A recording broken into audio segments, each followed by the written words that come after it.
Bonjour à tous et bienvenue aux chroniques pratiques de la clinique Prime Consulting. Alors aujourd'hui nous allons parler du chauffe-eau électrique à accumulateur.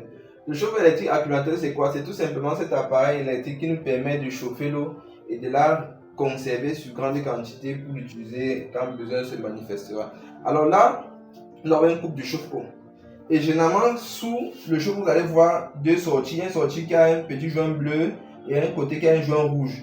Le côté qui a le joint bleu représente l'entrée du chauffe-eau et le côté où il y a le joint rouge ça représente la sortie du chauffe-eau.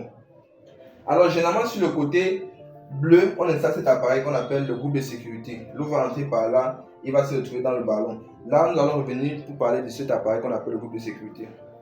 Alors une fois que l'eau se retrouve à l'intérieur du chauffe-eau, il va être chauffé par la résistance. C'est la résistance qui va chauffer l'eau. Et une fois que l'eau est bien chauffée, le thermostat va indiquer la température de l'eau qui se retrouve dans le ballon. Maintenant, une fois que l'eau est chauffée, elle va se retrouver sortie par le tuyau de couleur rouge qui était représenté ici en bas par un joint rouge comme je vous ai dit en entame de la vidéo. Alors vous allez me demander peut-être pourquoi le tuyau d'eau chaude est plus haut que le tuyau d'eau froide. C'est tout simplement parce que quand l'eau chaude est stockée dans le ballon, pour que l'eau chaude sorte, il va falloir que l'eau froide entre et pousse l'eau chaude qui va s'évacuer vers le haut.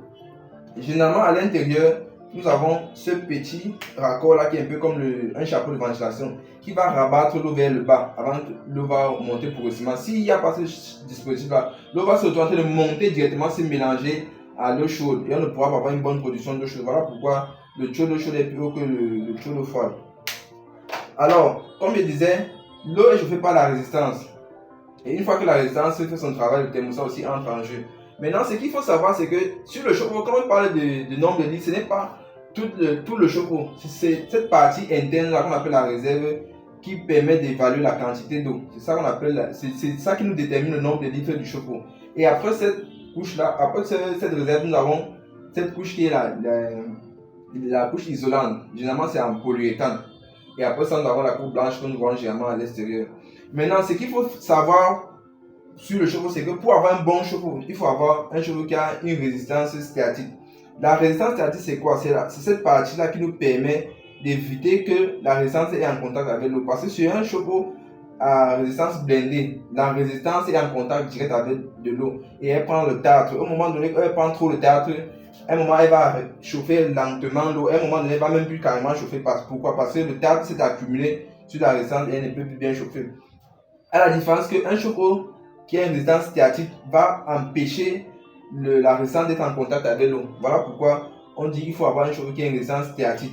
Et maintenant, pour savoir si on a un chauffe-eau qui a une résistance statique, il va falloir tout simplement essayer de la changer.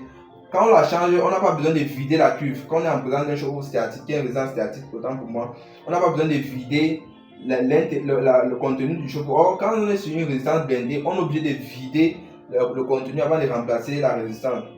Revenons à notre cuve. La cuve généralement est serre et vous allez voir les traces d'eau jaunâtre apparaître sur la citerne. Et ça sert pourquoi? Parce qu'il y a absence d'anode. Parce que c'est l'anode qui va protéger la cuve. Une fois qu'on a une anode, la cuve va mettre plus long. Voilà pourquoi on dit qu'il faut toujours avoir un chauffe-eau qui a une anode pour avoir une bonne garantie et une résistance statique. Alors le chauffe-eau, on ne l'installe pas n'importe où.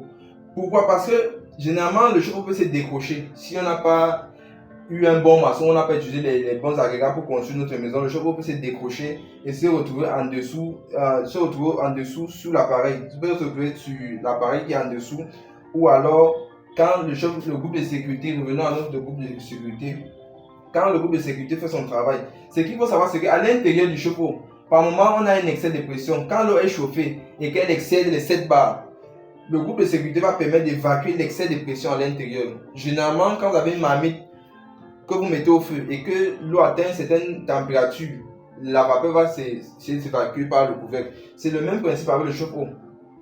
S'il y a plus de 7 bars dans le chauffe-eau, la pression en excès va s'évacuer à travers cette support de sécurité. Quand elle va s'actionner, l'excès de pression va s'évacuer sous forme de gouttelettes à ce niveau. Voilà pourquoi on dit qu'il faut toujours accorder le groupe de sécurité au siphon de sécurité qui va aller dans le réseau d'eau usée.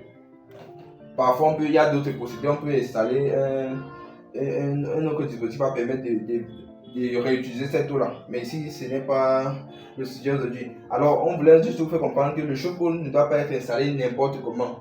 on ne doit pas l'installer au-dessus d'un appareil. S'il faut même qu'on installe au-dessus d'un appareil, il faut se rassurer que le mur est bien apprêté et qu'on a fait on a installé notre groupe de sécurité et on a installé notre vidange également. Maintenant, généralement d'autres collègues installent un robinet d'arrêt sur le réseau d'eau chaude. Ça ne sert à rien d'installer un robinet d'arrêt sur le réseau d'eau chaude. Pourquoi? Parce que dans le chauffe-eau, la pression qui entre est égale à la pression qui sort. Donc ça ne sert à rien d'installer un robinet d'arrêt sur le réseau d'eau chaude. Une fois que tu arrêtes le robinet d'eau froide, il n'y aura plus de sortie d'eau chaude. Pourquoi? Parce que quand l'eau est chauffée, elle est stockée. Maintenant, l'eau froide entre, elle pousse progressivement l'eau chaude qui va s'évacuer par cette eau-là. Donc on a dit, si on arrête le robinet d'eau froide, il n'y aura plus de production d'eau chaude. Bon, c'était tout pour le chauffe-eau aujourd'hui. Dites-nous ce que vous pensez dans les commentaires et on verra comment, si possible, faire une autre vidéo pour étayer vos préoccupations.